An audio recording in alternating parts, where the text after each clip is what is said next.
I've done countless stupid things in my life, mostly because I have no brain cells and I often forget that physics and logic exist. Like this one time, my mom bought these little hot chocolate bombs or whatever they're called, and when I had to put mine in the cup, I just dropped it in there and everything just splashed out of it. Because a lot of times I don't think before I do something. But along with no understanding of physics, I also have a tendency to play with random objects. Like when I used to ride the bus to and from school. Most of the time I would just sit there and play with the strings on my pants. I have no idea why I do stuff like that.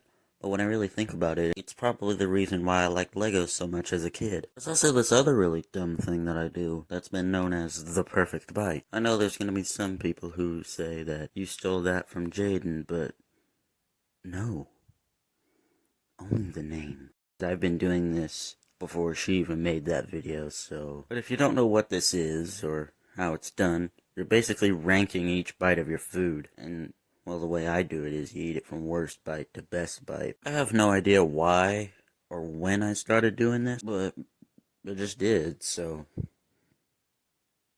Yeah. Something else really stupid that I do is, after every time I use my phone, I always have a tendency to wipe the screen down with my shirt, and I have no idea why.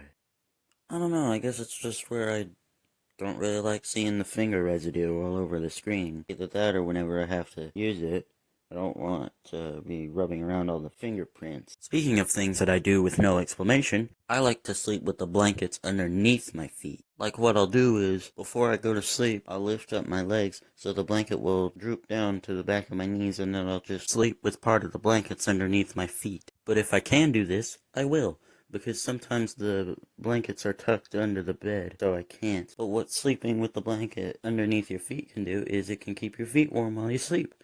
So that's a pretty good perk. So if you ever get cold at night, you could either just get another blanket, or you could just roll yourself up in the blanket like a mummy. Problem solved.